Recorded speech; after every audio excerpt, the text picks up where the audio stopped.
Então, boa noite a todos. Nós damos continuidade hoje aos nossos estudos a respeito da tragédia grega.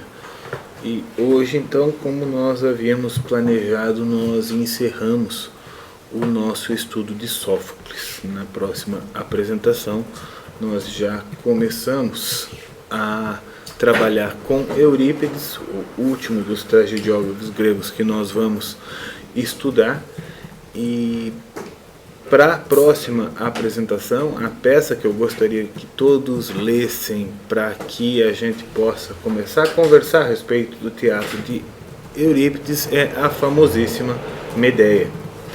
Nós começaremos nosso estudo com a Medeia e eu creio que no total nós temos 3 apresentações a respeito de Eurípides, então a gente encerra esse módulo com um número maior de apresentações do que nós havíamos planejado inicialmente, mas eu creio que vai valer a pena. De Eurípides, além da Medeia e do Hipólito, as 2 peças que muita gente considera as mais importantes de Eurípides, nós vamos ler uma terceira peça igualmente importante, na minha opinião, e importante inclusive para fechar esse nosso estudo a respeito da tragédia grega, que é As Bacantes.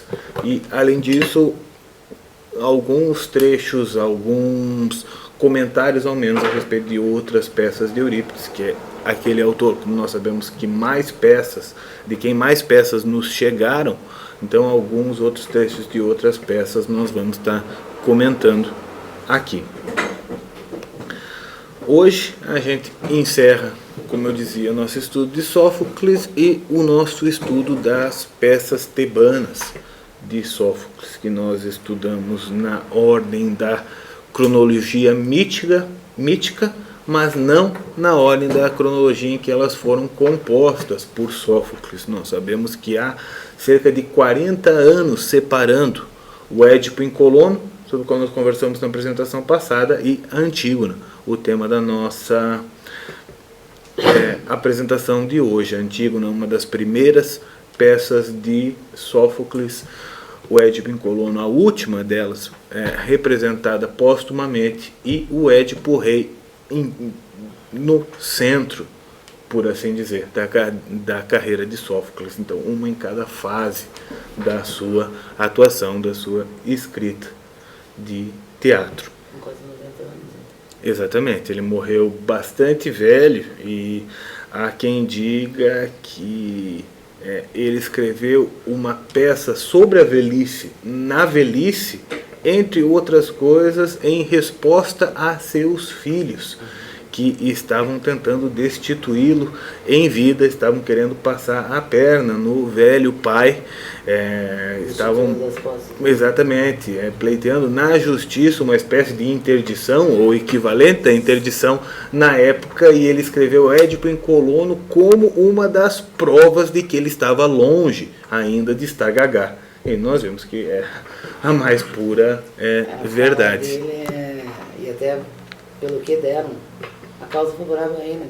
Uhum. Porque se eu estou insano, eu não sou Sófocles, e se eu sou Sófocles, eu não estou insano. E ele ganhou a causa contra um dos filhos. Né?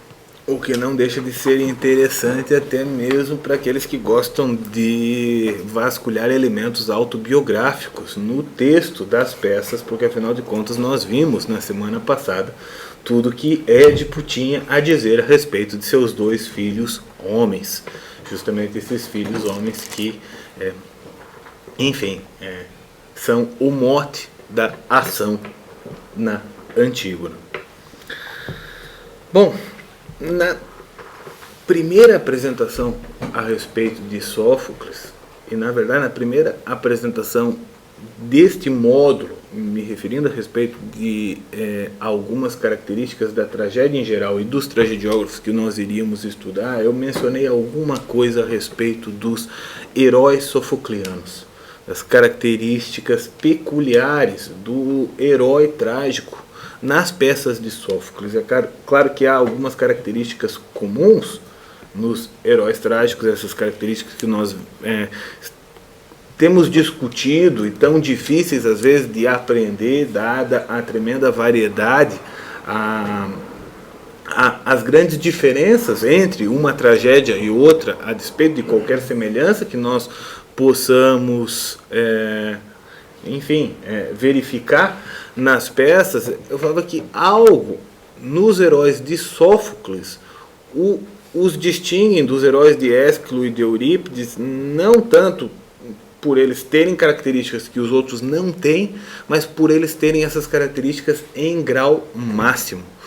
Nós dizíamos, em certo momento dessas apresentações, seguindo a Suzanne Langer, que uma das definições da tragédia é a da ação levada a cabo linearmente, de um início até o fim. Ou seja, o que caracterizaria a comédia em relação à tragédia seria uma interrupção em um movimento essencialmente trágico, ou seja, como se o movimento do cosmos ele tivesse algo de essencialmente trágico, ou como se uma característica humana, qualquer que seja, não necessariamente negativa, apenas inflexivelmente conduzida pelo sujeito até suas últimas consequências, ela tivesse um desfecho que nós poderíamos chamar de trágico.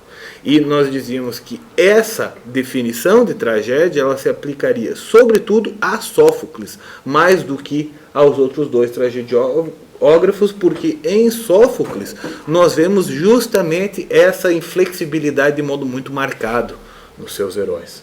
Nós discutimos isso, em primeiro lugar, falando do Ájax e do seu código de valores, do seu código de honra, aquela coisa que já soaria anacrônica no século V, no século clássico ateniense, porque remeteria a ideais heróicos da Ilíada, que na própria Odisseia já haviam sofrido uma série de transformações e cristalizado na figura de Odisseu, mas os velhos ideais da Ilíada, os velhos ideais de Aquiles, Agamenon, Menelau, esses estariam representados na figura de Ájax e levados até as últimas consequências, com o seu suicídio e tudo o que se segue ali.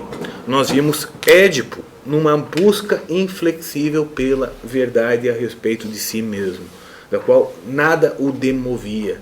É claro que os heróis e esses protagonistas trágicos, eles são personagens fortes, dificilmente transformáveis, dificilmente modificáveis no curso da peça.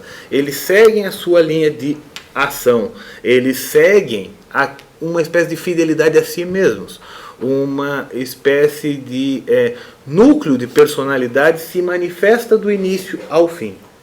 Só que em Sófocles, no Édipo, que nós vemos o núcleo da personalidade de Édipo, a personalidade inquisitiva, a personalidade inquieta, ansiosa pela verdade, custe o que custar, etc.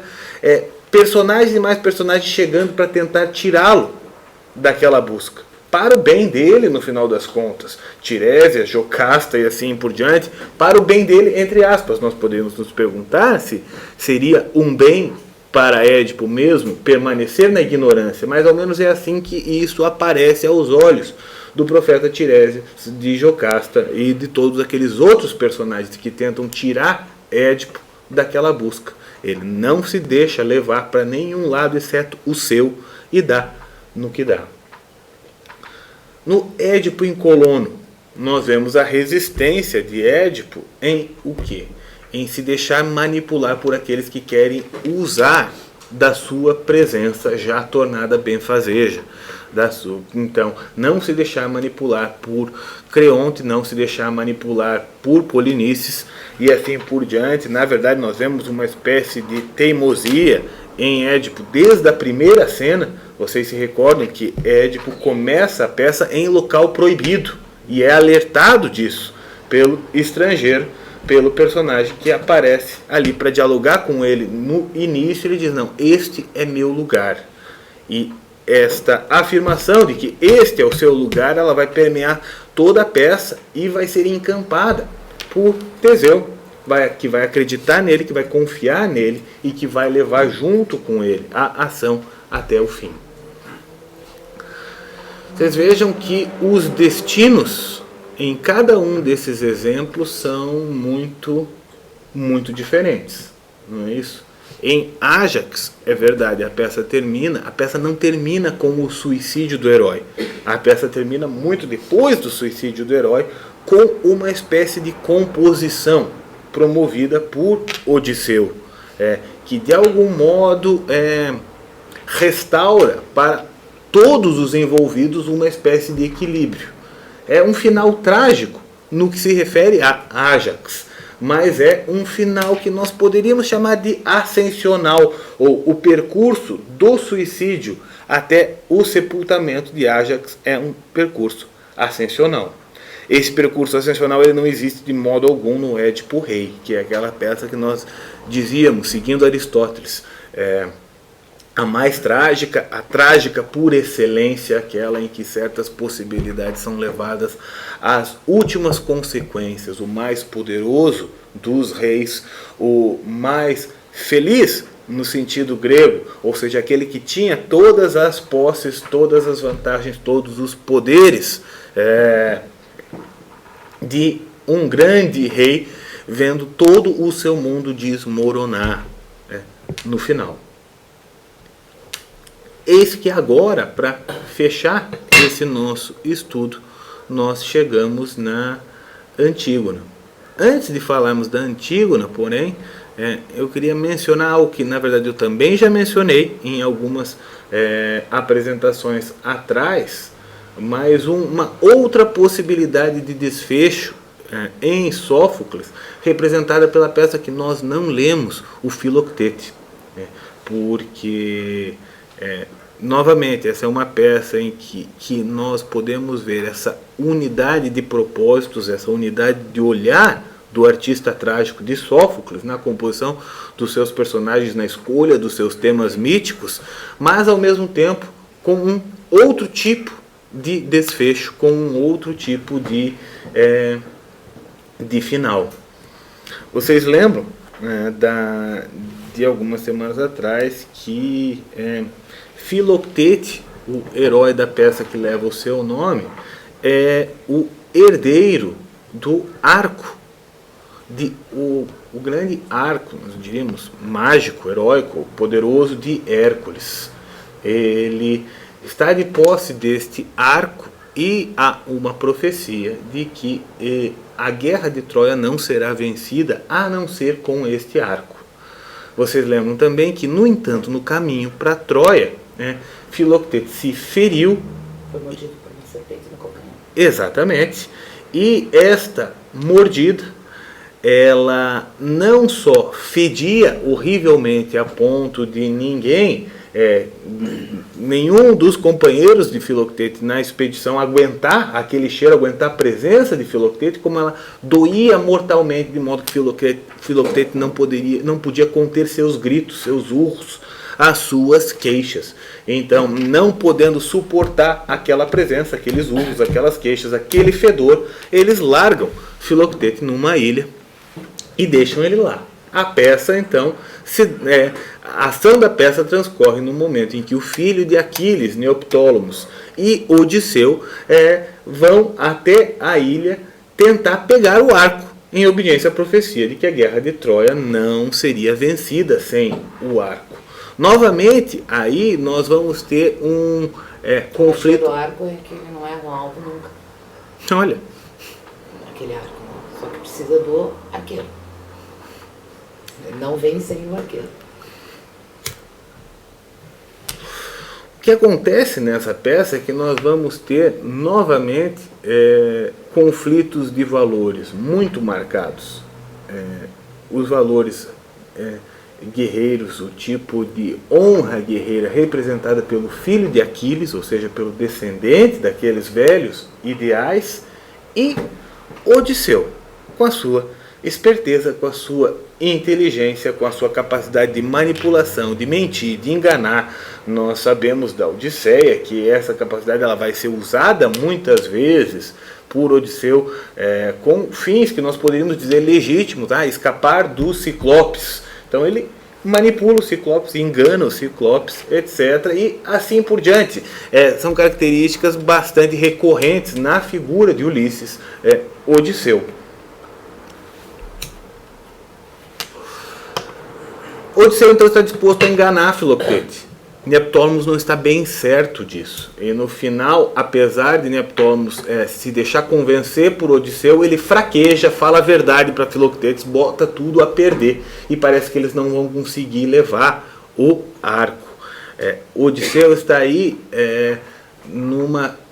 como uma figura que afirma e reafirma que os fins justificam os meios. Ou seja, é preciso vencer aquela guerra. O povo grego está sofrendo, eles estão há 10 anos naquela expedição, eles precisam daquele arco, custe o que custar. E não é Filoctete, as suas manhas, as suas birras, as suas mágoas e ressentimentos que vão impedir os helenos de vencerem os troianos. Então ele terá de ser enganado, não importa o que ele vá sentir com isso. No entanto, não é esta a posição do filho de Aquiles. E no final, tudo está para ser colocado a perder, porque afinal de contas, Filoctete é um herói sofocleano, que não se deixa mover de modo algum.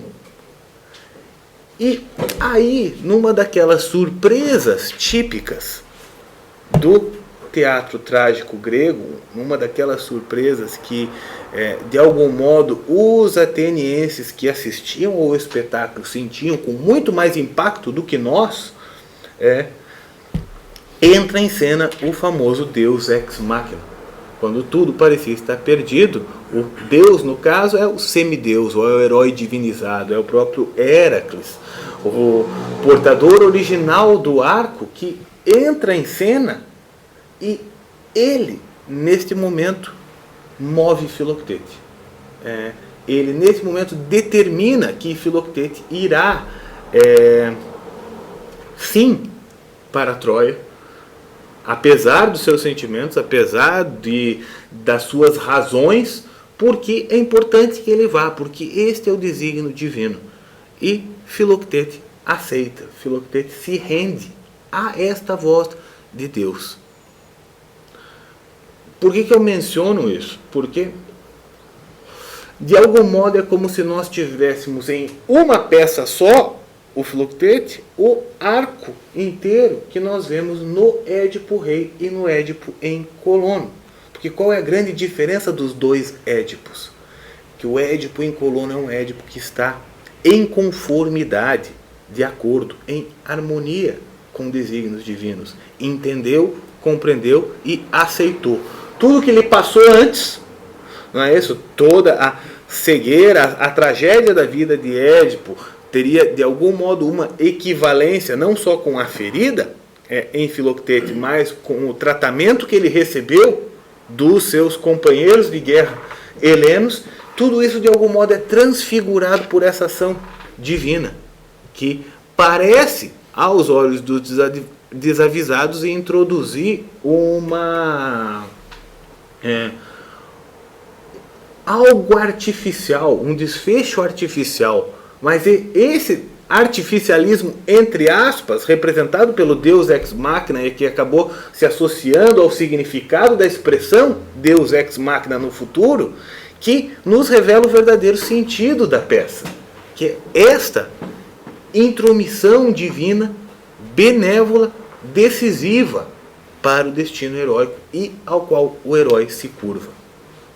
Na verdade, o papel aí do Deus porque ele está com muita raiva, ele está 10 anos lá jogado naquela ilha, a ferida desenvolveu uma úlcera nele, ele grita de dor, 10 anos ele está sozinho. A entrada desse Deus exorciza essa raiva, mas não cura a ferida. Mas ele precisava exorcizar a raiva, é quase uma conversão. O que cura a ferida é o olhar do menino, que olha para ele, olha aquele sofrimento humano ali, porque o Ulisses vai doutrinando o menino para enganar ele. Para enganar. No caminho ele vai... E ele percebe, ele diz, mas nós vamos trair ele, nós vamos enganar, não está certo isso. Ele diz, não, é só essa mentirinha agora e depois você vai poder ser um homem digno, nobre e tal, porque é a salvação da pátria e tal. Ele vai. Chega lá, ele vê todo aquele sofrimento, terrível, terrível, terrível, e ele olha pro Filoctetes? com um olhar humano, ele vê o sofrimento humano ali. Porque ele está numa ilha isolada, porque toda dor desse tipo isola mesmo, né? É uma ilha, isola. É ruim para quem tem aquilo, é ruim para quem está em torno. Por isso ele tem um ódio do Menelau e Agamenon. E é esse exorcismo que é feito ali. Aquela ferida é curada com um olhar. Ele aceita ir. O outro também, o Ulisses não sabe que não dá para roubar o arco, porque precisa do arqueiro. Ele aceita e ele diz para o menino que ele vai. Porque o menino curou a doença dele, aquele olhar curou aquela doença dele. E isso é novo, isso é uma coisa fantástica em Sófocles, ele fazer isso. Uhum. Ele falar, é uma coisa humana ali que acontece ali. É um olhar humano que acontece ali. Que cura ele.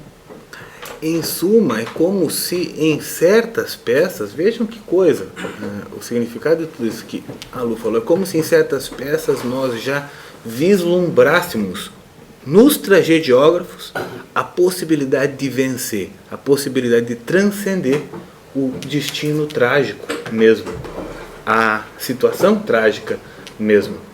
Nós temos um outro exemplo, e eu dei alguma ênfase, mas não tanta, quando nós estudamos a Oresteia. É claro que a Oresteia ela também termina com um final ascensional, com Atena e o júri ateniense resolvendo a questão e persuadindo as fúrias a se tornarem as Eumênides, as benfazejas, e transfigurando aquela realidade não só para Orestes, mas para todos os envolvidos em situações envolvendo as fúrias. Não é isso? Mas nas Coéforas nós temos aquela cena extraordinária em que Clitemnestra mostra os seus seios para Orestes. Vocês se lembram disso, né? Clitemnestra mostra os seus seios para Orestes e você vai matar a sua mãe. Orestes precisa matar a sua mãe por desígnio de Apolo. Nós sabemos disso, mas nós vemos que ele fraqueja naquele momento. E naquele momento não é Apolo, não é um deus ex machina que entra em cena para garantir que a história se desenrole conforme o desígnio divino, mas é o amigo de Orestes. Você lembra que permaneceu mudo a peça inteira, que diz, lembre-se de Apolo, lembre-se do Deus. Esta frase e esta fala, essa única frase, ela é importante na estrutura da Oresteia, na estrutura da peça, mas ela é importante também por um outro motivo que eu esqueci de mencionar, e que eu menciono agora. Esta é a primeira vez na história do teatro grego que um terceiro personagem fala. Ou seja, toda a plateia ateniense estava dando por garantido que aquele seria um personagem mudo a peça inteira. Imaginem a surpresa quando aquela voz se ergue para dizer, lembre-se de Apolo. Então, e é interessante nessa peça, se puderem ler, porque é uma das coisas mais comoventes que tem. Que quando o menino chega, ele pede para cortar o pé dele, ele pede para largar ele lá, ele pede para matar ele, e ao mesmo tempo ele pede, não me deixe aqui. Não me deixe aqui. O menino é tocado por esse tipo de coisas. Assim. E é isso que cura ele. É maravilhosa a peça. Alguns dizem que é a obra-prima de Sófocles. O Gide fez uma peça chamada Filoctetes. E é uma coisa bem interessante que ele faz, porque ele usa aquilo ali para falar de um caráter literário. É outra coisa. Ele diz, depois que eu me libertei dos meus mestres, eu pude voltar para mim mesmo. É a fala do Filoctetes dele. Uma coisa bem maravilhosa, assim. Porque vale a pena ler também. Mas que não toca nesse ponto. Nesse ponto do olhar humano do menino sobre ele, que cura aquelas feridas, e ele vai. Que coisa. Vocês vejam que tudo isso, de algum modo, contribui para ir formando o nosso olhar, a nossa visão sobre esse gênero literário, sobre esse gênero bem localizado no tempo, ou seja, sobre as tragédias tal como vividas pelos gregos no século V a.C. Nesta longa introdução, então nessa apresentação a gente pôde relembrar e amplificar alguns elementos de algumas peças que nós vimos, e vocês que leram Antígona percebem, por outro lado, que, no entanto, estes elementos eles não estão presentes na Antígona. Na Antígona nós temos o que nós poderíamos chamar de uma tragédia pura, não é isso? E uma tragédia pura na qual não está em jogo propriamente, como no Édipo Rei, o conflito do herói com o seu destino, com um desígnio divino, não está presente como no Ájax, o conflito do herói com um sistema de valores já transformado, mas está presente um conflito entre dois indivíduos. E dois indivíduos que podem igualmente reivindicar o papel de heróis trágicos. Que, é claro, a peça recebe o nome de Antígona, mas nós percebemos em Creonte as características de um herói trágico, também de um personagem trágico, levando certas convicções, levando certos valores até as últimas consequências. E nós percebemos que o desfecho é trágico igualmente para ambos. Não é? Isso talvez até mais para Creonte, dependendo do ponto de vista que nós adotemos. É uma peça modelar e é uma peça que às vezes é tomada como o exemplo característico daquilo que as tragédias gregas têm a nos dizer, daquilo que as tragédias gregas simbolizam no contexto da cultura grega como um todo. Quando a gente ouve coisas, por exemplo, quando se diz que uma das características essenciais da tragédia é a disputa entre as leis da polis e as leis não escritas. Vocês percebem nesse trajeto que nós fizemos que nem sempre este é o caso, que há uma variedade muito maior, porém, isso é muitíssimo característico da Antígona. Há quem diga, por outro lado, que uma das características essenciais da tragédia é a disputa, é o conflito entre valores domésticos e valores políticos. Nós percebemos que este também é um elemento marcadamente presente na Antígona. E assim por diante. Quer dizer, qualquer que seja o caso, vou dizer que o termo essencial para a ação dramática de uma tragédia grega é o termo agon. É o termo conflito, de onde nós temos as palavras protagonista e antagonista. E é este agon que é muitíssimo marcado entre esses dois personagens na Antígona. Na fala inicial, no diálogo, no prólogo da peça, para usarmos o termo mais técnico, entre Antígona e Ismene, nós já temos ao menos 3 dimensões destes conflitos enunciadas para nós. E há quem selecione uma delas e desenvolva a sua interpretação da peça a partir de uma delas. Nós não precisamos ficar com uma delas, nós podemos olhar as 3 se desenvolvendo ao mesmo tempo. Então, uma dimensão.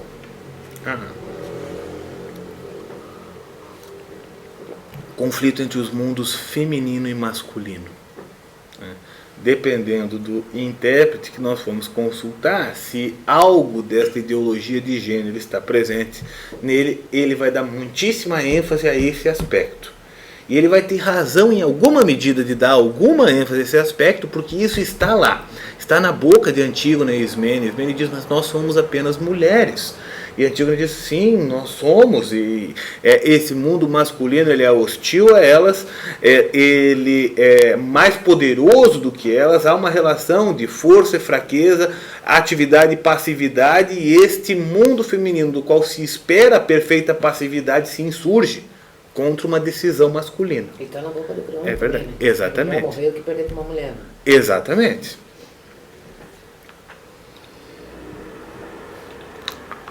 A outra dimensão, família versus cidade. Mundo doméstico versus o mundo social mais amplo. também está na boca de Antígona em vários momentos da peça. Isso. Não me interessam as leis da sua cidade, porque eu sou irmã do meu irmão. A minha obrigação não é para com você, a minha obrigação é para com o meu irmão, para com a minha família, para aquele que é sangue do meu sangue. No instante em que Antígona coloca as coisas desse jeito... Ela coloca aquela coisa magistral que, como o pai e a mãe dela estão mortos, ela nunca mais vai ter irmãos. Né? Exatamente. Então, são aqueles... São aqueles no qual os laços são diferentes dos laços políticos, dos laços da polis. Não é isso? E no instante em que ela coloca as coisas desse modo, é inevitável. Eu creio que seja inevitável. Basta um pouco de sensibilidade para nós compreendermos um pouco também o outro lado. Não é isso? O lado de Creonte. Esses dias eu me surpreendi encontrando outros Creontes na mitologia grega. Ou seja, personagens de nome Creonte, mas que não tem nada a ver com o cunhado de Édipo, rei de Tebas e assim por diante. Creontes em outras cidades do mundo grego. E aí eu fui descobrir que Creonte é um nome mais ou menos genérico para governante, para chefe político. Não é isso? Ou seja, ele é o chefe político por excelência, ele é aquele responsável pela unidade da cidade, responsável pela manutenção da ordem, pela manutenção da lei, pela manutenção daquilo que mantém a cidade íntegra. Não é isso? E ele não tem o direito de permitir que algo viole, que algo afete esta integridade na cidade. Nós podemos nos questionar, ou podemos questionar a sabedoria de Creonte, dizer que ele poderia ter decidido melhor, que ele poderia ter pensado melhor. Nós vemos que, ao contrário dos heróis sofocleanos mais típicos, ele sim muda de ideia, embora já seja tarde e a sua ação já tenha trazido as piores consequências. Ele se deixa persuadir, ele mostra uma flexibilidade que outros personagens não têm, e assim por diante. Nós podemos julgá-lo e apontar amartia em muitas das suas ações e muitas das suas decisões, mas é muito difícil julgar a sua motivação. O que torna o enredo, o drama da Antígona trágico, é que ambas as motivações são legítimas. No caso de Creonte, o que não pode estar em questão. O como talvez. Sim, mas o que não pode, não é isso? E vocês vejam, falar de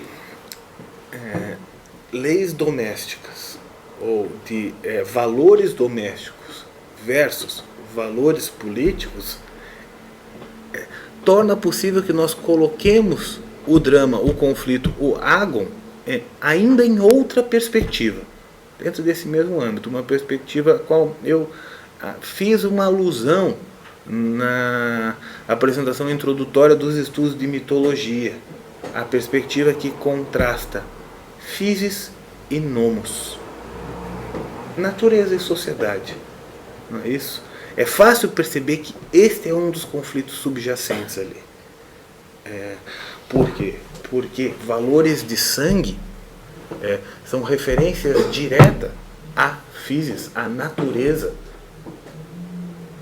Não é isso? E os valores políticos, eles só são criados a partir de decisões humanas, a partir de convenções, a partir de usos, costumes, códigos de conduta, leis em última instância, normas, nomoi, essa é a palavra grega. Aí nós vemos este conflito de physis e nomoi articulado até as suas últimas consequências trágicas. Vai reaparecer na conversa entre Creonte e seu filho, não é isso? Quase invertido, porque afinal de contas, Aemon, ele é filho de seu pai. E ele tem um contrato de casamento com Antígona. Mas essa relação ela se inverte e esse laço com Antígona se torna mais forte. Esse laço com Antígona se torna motivo de questionamento do próprio pai. E leva ao desfecho trágico também. Mas aí entra A terceira dimensão de conflito que torna as coisas mais interessantes. Por quê? Vocês vejam, se nós pegamos um conflito qualquer e o equacionamos na base do natureza versus mundo humano, nós pressentimos uma certa superioridade ou uma abrangência maior do segundo em relação ao primeiro. Nós compreendemos que, em alguma medida, este mundo humano, o mundo social, ele não pode estrangular aquilo que nós chamamos de natureza, mas que ele precisa negociar com essa natureza para que possa haver convivência, para que possa haver algum tipo de acordo, algum tipo de harmonia numa sociedade qualquer. Não é isso? Nesse sentido, a posição de Crionde é perfeitamente legítima.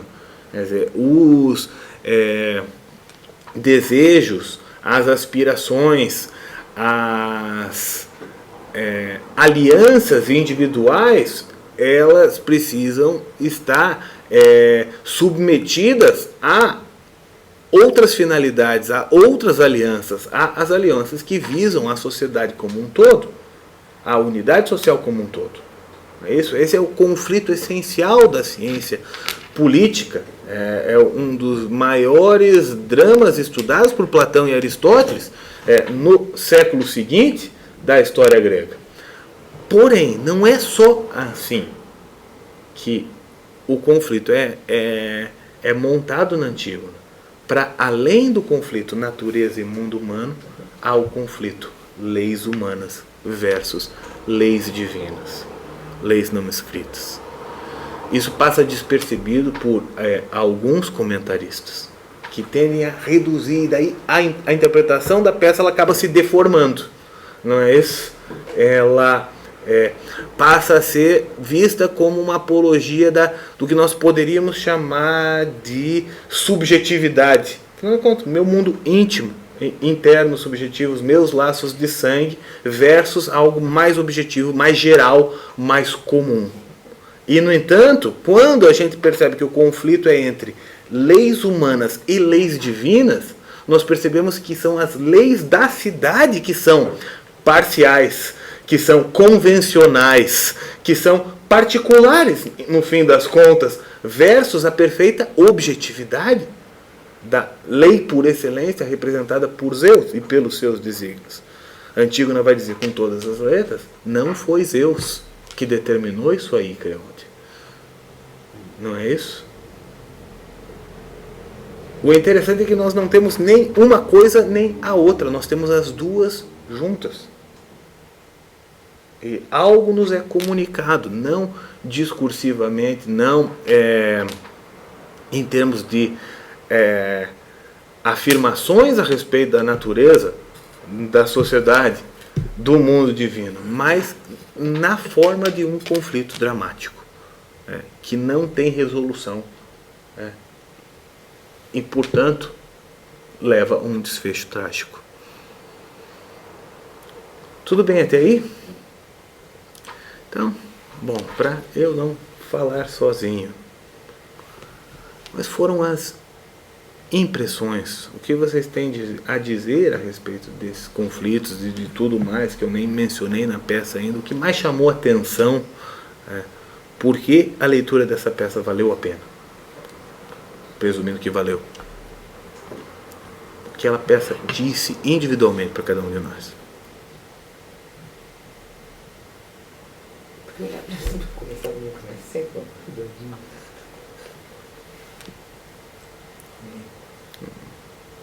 Amém.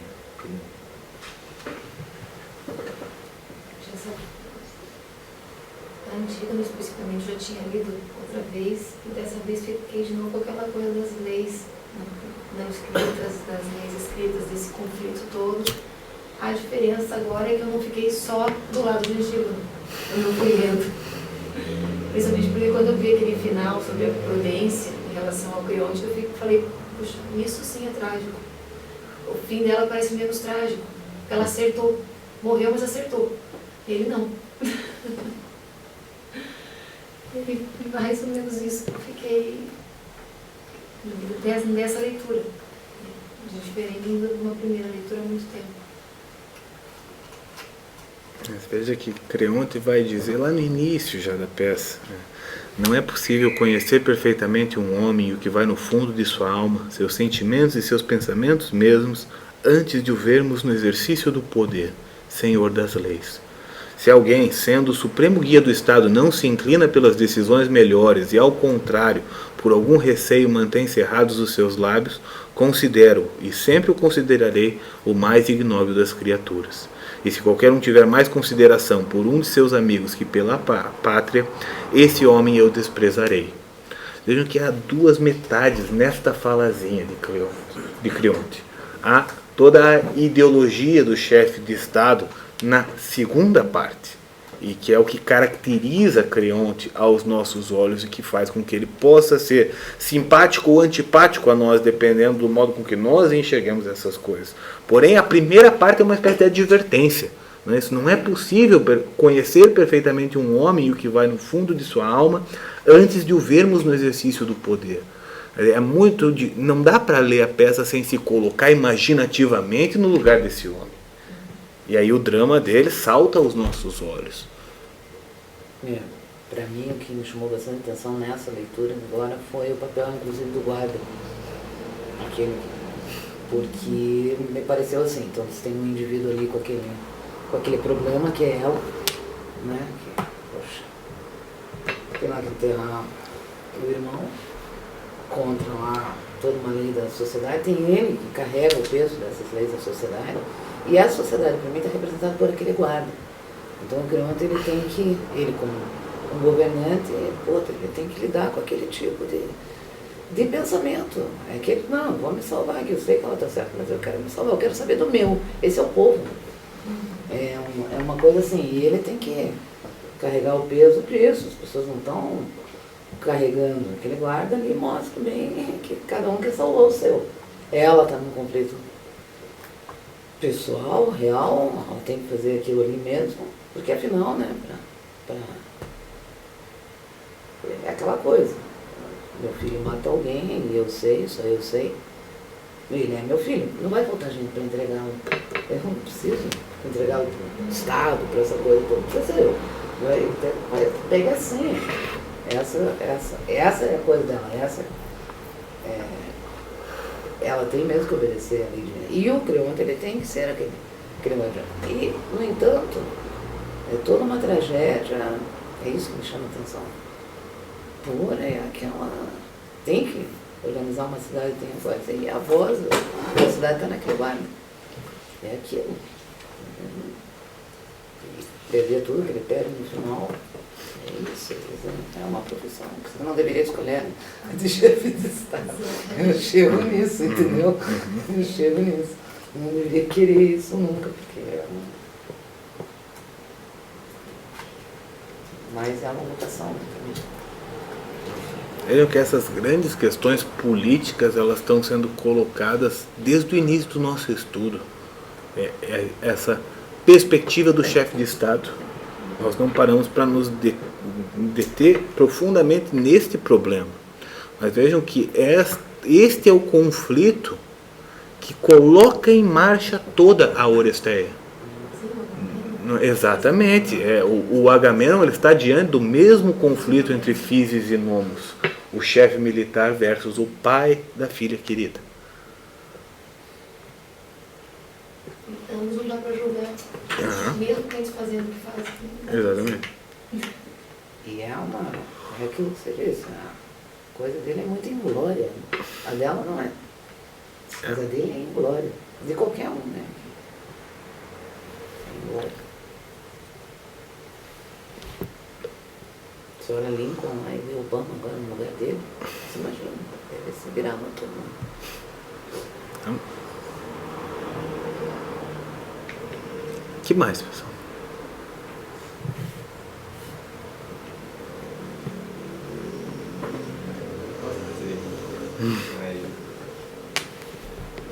O que me chamou a atenção foi justamente o Guarda mesmo, a situação dele.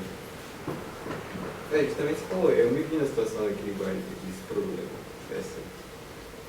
É uma simples situação, né? Pra mim é uma simples situação. Ela queria apenas enterrar o irmão dela, e o Estado em cima dela. E aquele guarda, é isso que me chamou a atenção até agora. Nem tanto a questão do chefe do Estado, nem assim, por enquanto. Luiz, meu cara. Não sei. Agora que tá no mundo das leis. Que tá no mundo das leis. Ah, é verdade. Tinha que reler melhor para ver se recupera algum.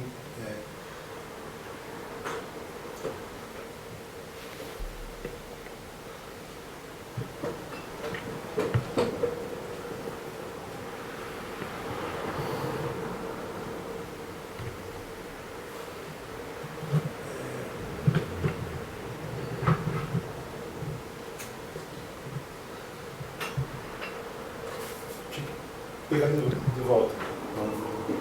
Não estou com a peça inteira na cabeça, ver se alguma coisa chamou mais atenção de novo. Tem alguma coisa a acrescentar? E tem a irmã, né? Tem irmão. Interessante, né? Ela julgada como falsa ali, é um medo natural aquilo dela também. Uhum. É compreensível aquilo. É um outro conflitão dela, assim, porque é compreensível aquele medo dela. Ambas são compreensíveis também. Tanto Exato. ela revoltada com ela, quanto É. ela de novo, a gente fica num impasse, não tem. Em Ismene, a gente acaba tendo, e já em Édipo Colono nós temos isso no contraste entre as duas irmãs. O contraste bem marcado entre uma mulher grega e uma heroína grega. Isso é importante porque nem sempre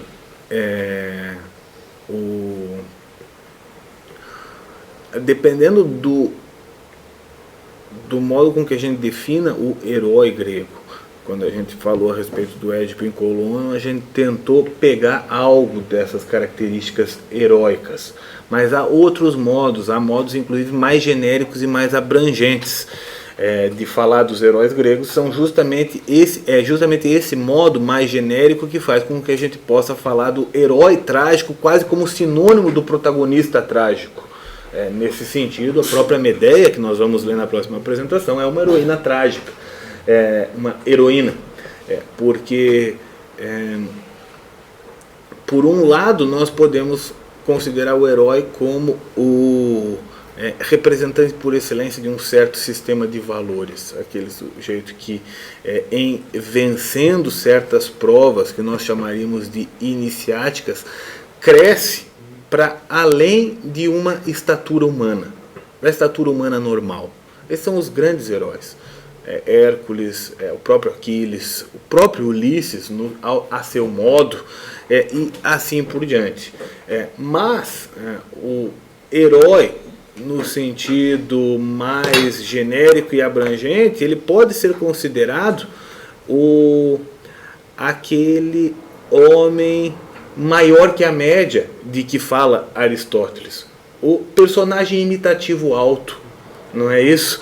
É justamente aquele que se coloca na posição de viver uma tragédia, um conflito trágico. Ismene não está nessa posição, Antígona está. Antígona vive acima da média. E esse acima da média, no caso de Antígona, tem um valor positivo. Mas nem sempre vai ter esse valor positivo. Medeia vive acima da média, é claro, mas muitíssimo negativamente, como nós vamos ver. Ou seja, é algo que tem a ver com um rompimento de limites, que pode gerar uma grandeza ou pode gerar uma híbride descomunal. As duas coisas estão presentes nesse conceito de personagem trágico. Eu estava até estudando isso, ele compôs essa personagem antigo, né? Até com o tipo físico, melancólico, e o tipo físico dela toda é dessa heroína trágica mesmo, é diferente da irmã. Uhum.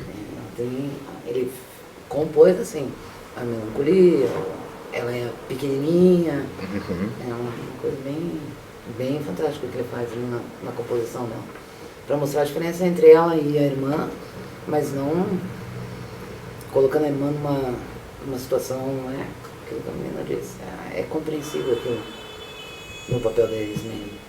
Aham. Uma coisa assim que não é que talvez eu não entenda, talvez eu entenda, mas não sei se é muito bem isso, mas então se tem uma sociedade, digamos assim, machista, no caso, dominada por homens, então por que escolher mulheres para representar esse conflito? Entendeu?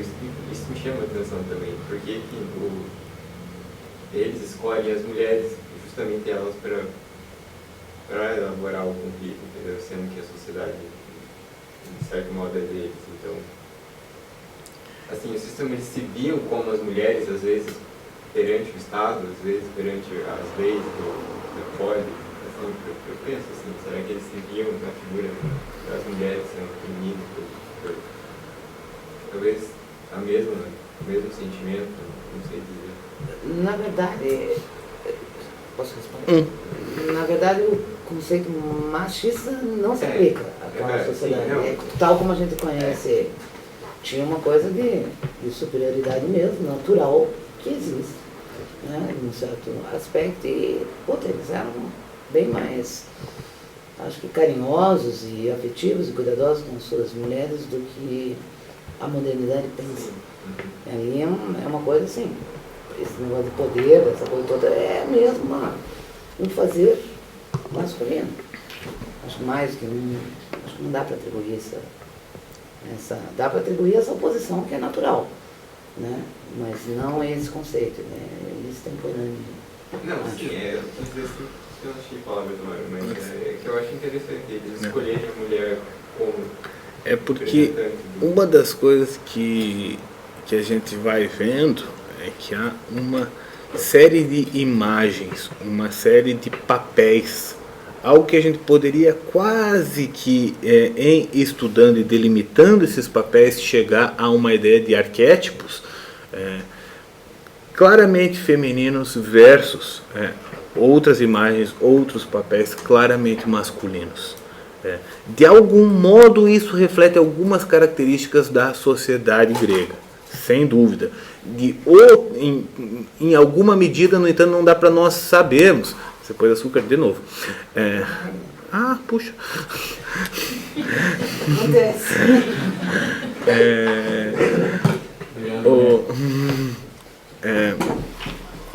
Por outro lado, não dá para nós sabermos muito. A verdade é que nós temos muito poucos testemunhos, muito poucas fontes confiáveis a respeito de como viviam mesmo e quem eram mesmo as mulheres gregas.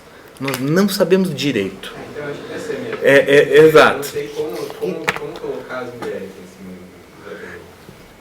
Algo nós podemos inferir, em primeiro lugar, por analogia. Então nós sabemos algo a respeito, por exemplo, das instituições políticas gregas. Nós sabemos que as mulheres elas estavam completamente fora dessas instituições políticas. Há muito debate entre os historiadores para decidir quando e pior, se algum dia as mulheres chegaram a ir de fato ao teatro, por exemplo. Sabe-se que de início o teatro era uma atividade masculina, uma atividade reservada aos cidadãos, ou seja, aos homens chefes de família.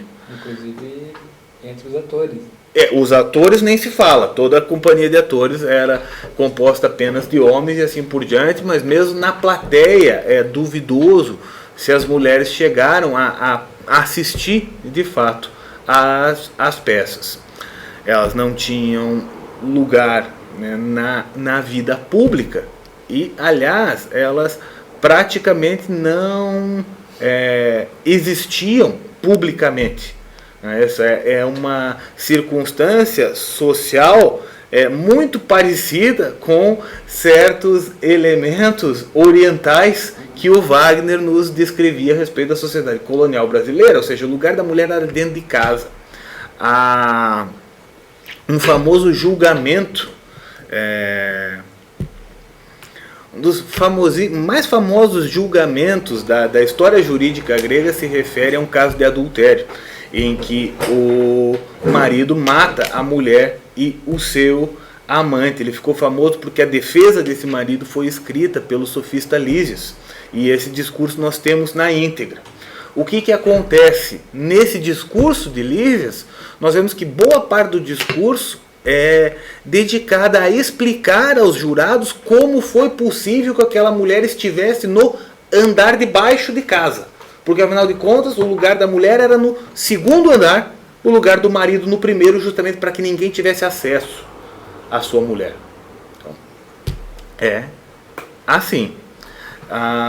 Ao mesmo tempo, nos mitos, nas histórias míticas, nós temos muitíssimos relatos de mulheres muitíssimo fortes, muitíssimo poderosas, e de conflitos entre o mundo feminino e o mundo masculino bastante pronunciados. Talvez a cena por excelência de conflito entre um homem e mulher é aquela cena que nós estudamos aqui de Clitemnestra querendo convencer Agamenon e vencendo o grande chefe militar a pisar no tapete vermelho que ela havia estendido a ele.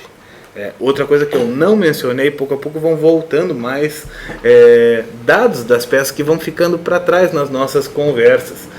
Eu não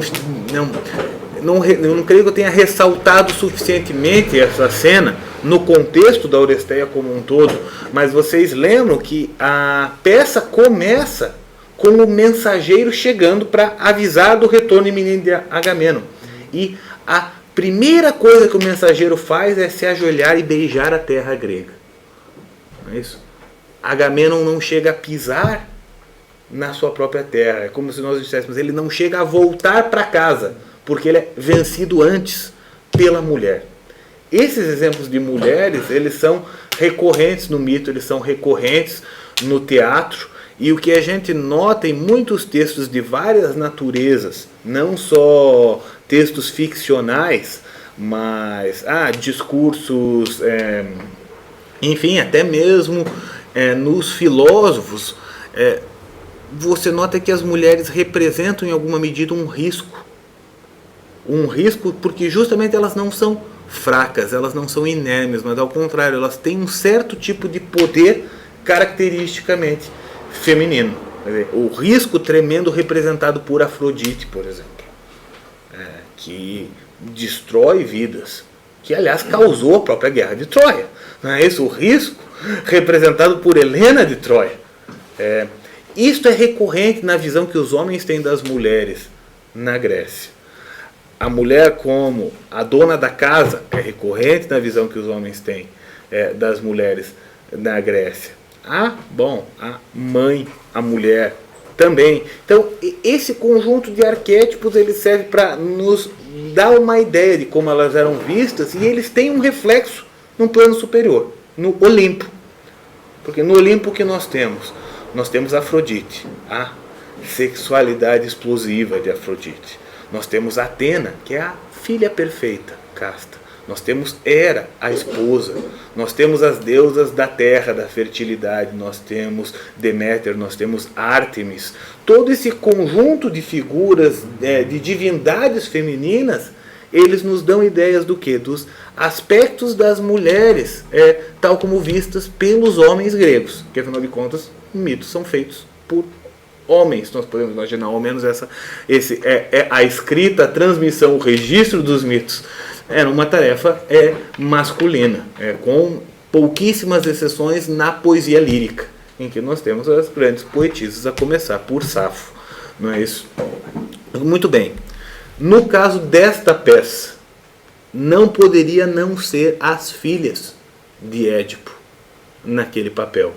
Porque, afinal de contas, por um lado, nós temos um conflito entre a força e a fraqueza.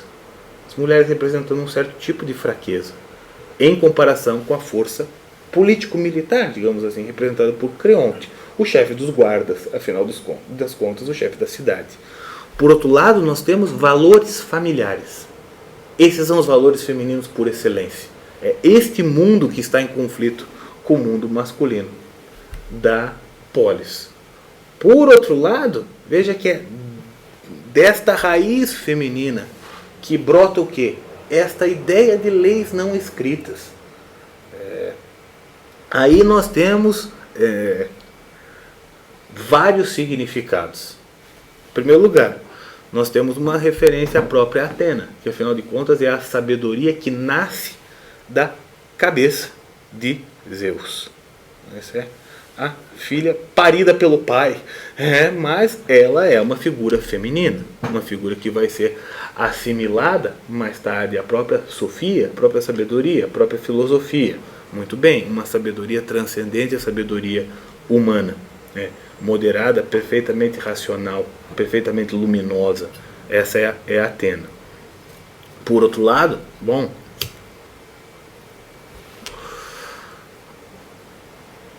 a mulher, de algum modo, diante de uma plateia masculina do teatro, ela pode ser considerada aquilo que nós chamamos, aquilo que com letras maiúsculas nós chamamos de o outro, o diferente. Quer dizer, boa parte da função ética, digamos assim, da função iluminante da tragédia grega tem a ver com nos despertar para este senso do outro. Despertar a população de Atenas para esse senso do outro. A começar pelos persas, que inauguram, ao menos para nós, esse ciclo trágico e que colocam o outro radical como uma espécie de espelho da sociedade ateniense. A mulher, ela também exerce essa função. Não é isso? Na Medeia, nós vamos ver na apresentação que vem, ela é triplamente outra, porque ela é mulher, ela é feiticeira, ela é estrangeira, ela é bárbara. Não é isso? Então, esses elementos também estão aí presentes. E é bom que se chame atenção para eles, porque eu creio que isso enriquece a nossa experiência da peça mesmo. Não sei se isso te responde. Muito bem.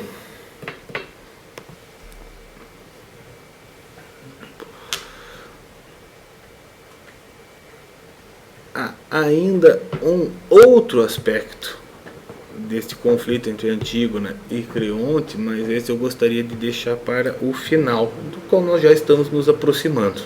É verdade. Antes, porém, de nós lidarmos com esse último aspecto que eu queria ressaltar, eu creio que um aspecto da peça que não pode deixar de ser mencionado é o seu tremendo poder lírico. A tremenda poesia dela. Essa poesia que encanta não só a nós, mas encantou os próprios gregos, os próprios atenienses. Sófocles era visto como poeta por excelência. Ele praticamente não perdeu nos concursos trágicos, ao contrário de Ésquilo e Eurípides, que claro, foram muito bem sucedidos, mas que têm uma carreira que, em comparação com Sófocles, se mostra irregular. É uma minoria das peças de Sófocles que tiraram o segundo lugar e ele jamais tirou o terceiro num concurso trágico em toda a sua carreira. Vejam, há alguns discursos muito famosos na peça. Um deles, talvez o mais famoso deles, é esse que nós encontramos nas linhas 385 e em diante.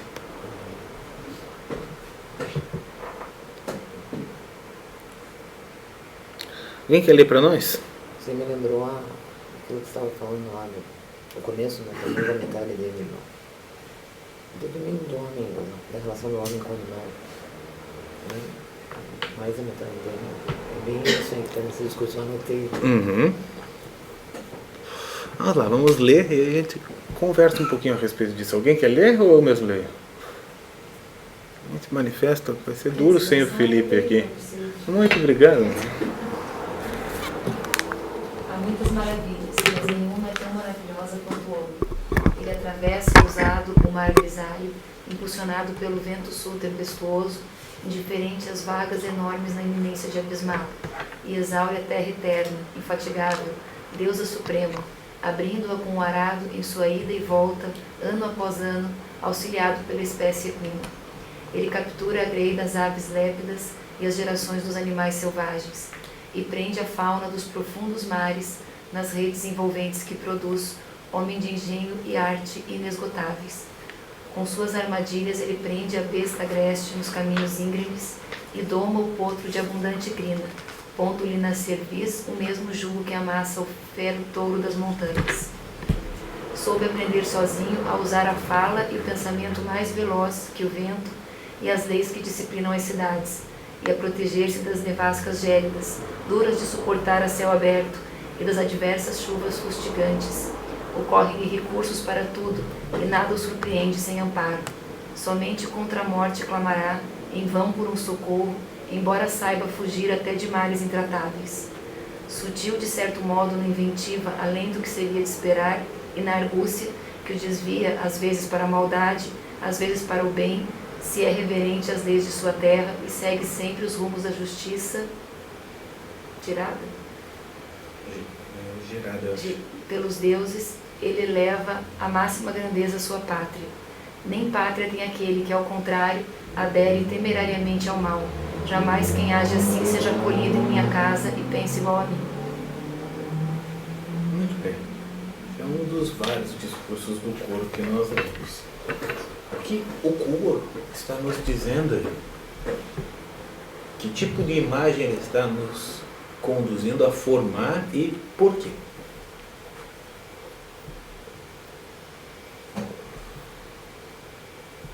Eu já estava começando a falar a respeito desse texto. Eu falei. Não. Eu não ouvi daqui, só o tipo que escutou. Não, isso é. Eu me lembrei daquilo mesmo. É uma maravilha mesmo. Por aquele motivo. Qual motivo registrado? Não foi? Não, dessa relação do homem com a terra, com os animais, do domínio do homem. Que foi dado para ele mesmo, né? Você vai dominar toda a terra. E dominar os animais, né? Tudo isso. Então, uma imagem belíssima que é dada ali sobre a natureza humana mesmo, sobre a natureza humana e a relação com o cosmos. Aquilo mesmo que você estava dizendo lá dentro daquele estudo. Eu vi na hora aquilo ali. Uhum. O estudo a que a Lu se refere um estudo recente que caiu nas minhas mãos em que o autor interpreta uma série de mitos como se fossem... Bom, ele reduz de algum modo os mitos, mas a gente não precisa ficar com o aspecto redutivo, apenas com o aspecto evocativo da sua interpretação. Ele interpreta os mitos como se fossem alegorias, como se fossem imagens do processo civilizador, do processo de humanização da realidade. Então, exemplos clássicos, as grandes domas de animais feitas por Hércules. Isso, ele captura a gazela, ele mata o leão, ele mata a hidra, um símbolo aquático que dizia esse autor tem a ver com o domínio das próprias águas e, portanto, da agricultura, tal como o desvio do rio com o qual ele limpa os estábulos, mas do rei. Eu esqueci o nome. Eu também. Deixa eu ver. Aljas, não é? Aljas. Os estábulos de Aljas. E assim por diante, ou seja, imagens muito antigas e, portanto, remotas a ponto de serem de um tempo em que essas coisas deviam e mereciam ser cantadas, porque eram as grandes glórias humanas de vitória sobre uma natureza muitíssimo hostil, de transformação do mundo em mundo humano. Note que esta evocação trazida pela Lua, ela já nos dá uma ideia do sentido. Parece uma ilustração disso. Olha que maravilha. Na hora eu lembrei daquilo assim. Muito bem. E aí vejam que coisa. Nós falávamos que uma das dimensões do conflito entre Antígona e Creonte era a dimensão entre Físis e Nomos. E nós temos aí uma celebração da vitória do homem sobre a Físis, da natureza humana sobre a natureza ponto. Quer dizer, é como se esta fala do coro ela nos trouxesse algo a mais a respeito do que está em jogo. Quer dizer, o homem é grande, o homem é uma maravilha, sim, mas por quê? Porque ele fez tudo isso e se elevou ao ponto de poder ter uma pátria. ele eleva à máxima grandeza a sua pátria.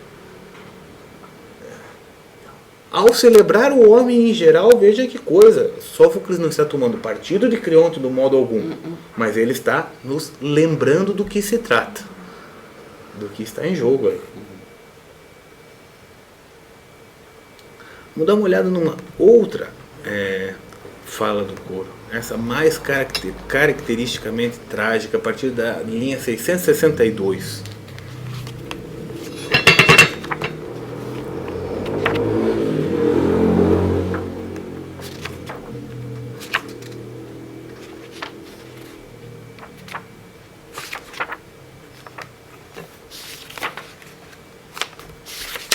Quer ler também, né?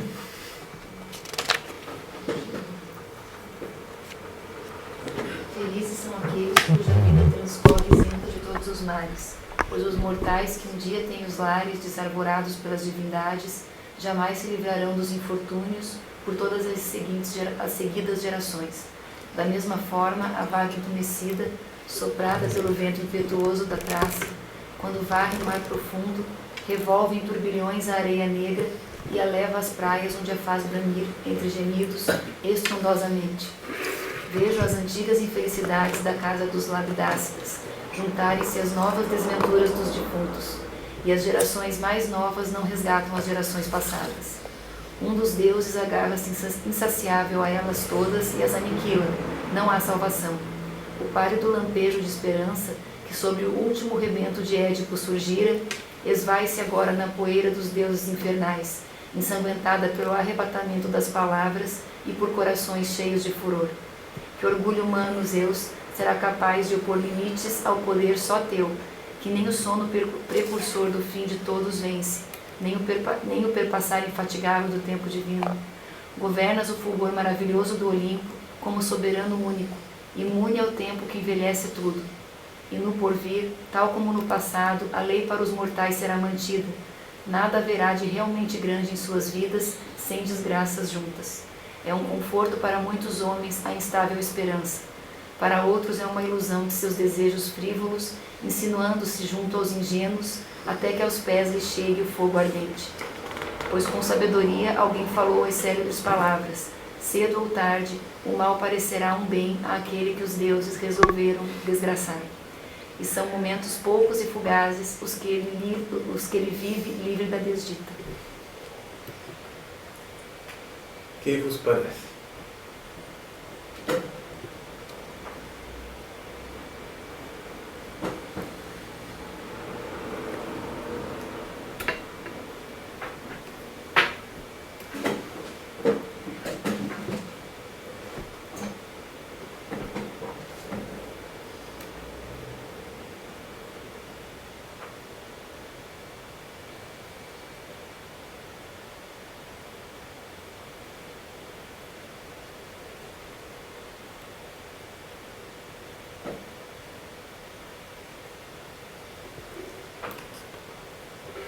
O que tem que responder? Já as pessoas falando.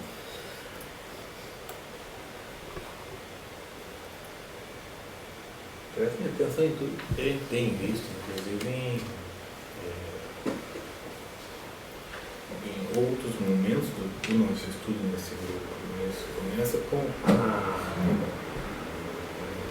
aquele jogo de imagens, esses infortúnios das gerações sendo comparados à vaga entumecida, soprada pelo vento impetuoso da Trácia, quando vai o mar profundo e revolve em turbilhões a areia negra e leva às praias onde a faz bramir entre gemidos estrondosamente. Nossa, tá dele, tá, sabe? Perceber o tipo de poder envolvido nessa, ou o tipo de poder dessas forças que envolvem o homem, as famílias. Que eu coloco em situações em que, bom, sim, aquele homem, não há maravilha como ele na natureza, mas tenha ele diante desta vaga que varre tudo, estrondosamente. A imagem trágica por excelência, não é isso? De algum modo, o herói trágico, diz Aristóteles, da ocasião, ou está numa ocasião, é a amartia. Muito bem, mas em outra, sobre outro aspecto,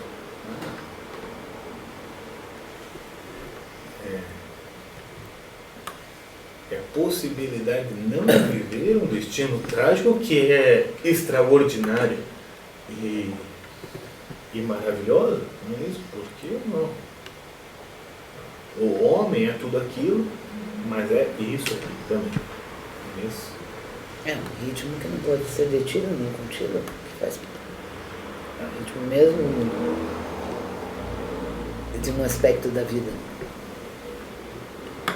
E é por isso que é incrível, né? É por isso que os momentos de genuína alegria e felicidade devem ser, sei lá, recebidos com gratidão, porque esse ritmo ele existe mesmo. Ele é estrutural. Como se nesta fala, ou neste canto, o coro tivesse de algum modo colocando numa justa medida toda aquela celebração do canto anterior. Não é isso? Aquela celebração que celebra de algum modo os valores de Creonte, aqui é colocada em perspectiva. Não é isso? E é essa perspectiva que falta a Creonte a tempo de evitar o destino trágico.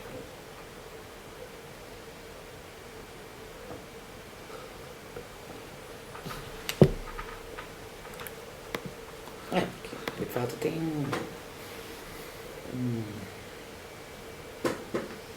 são polos ali, né? De fato tem tudo aquilo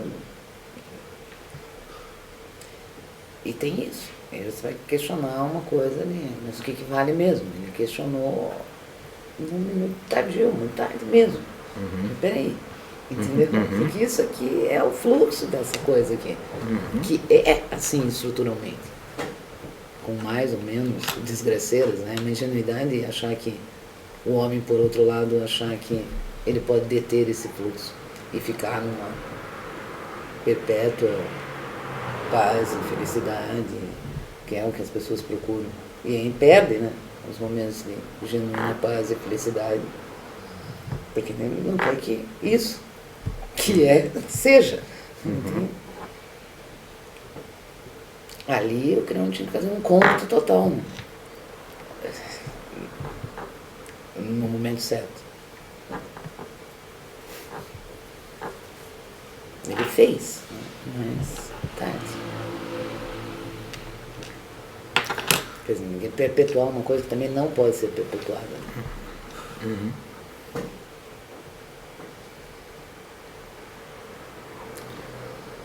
Enfim, para encerrarmos então esse nosso estudo, queria ler um último diálogozinho. Está na linha 580, mais para cima, na verdade.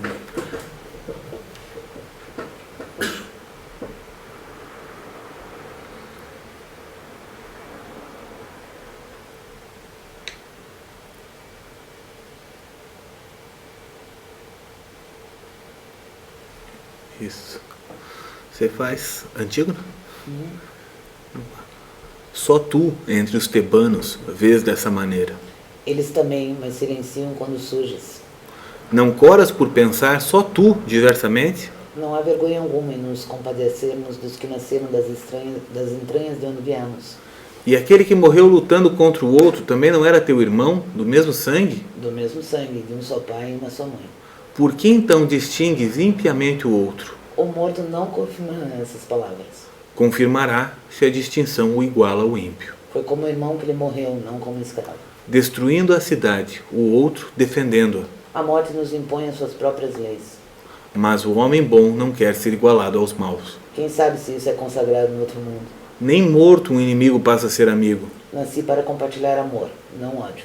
Se tens de amar, então vai para o outro mundo. Amos de lá. Não me governará jamais mulher alguma enquanto eu conservar a vida. Vejam que todos os elementos que nós distinguimos estão aí neste breve diálogo, que serve de síntese da peça inteira.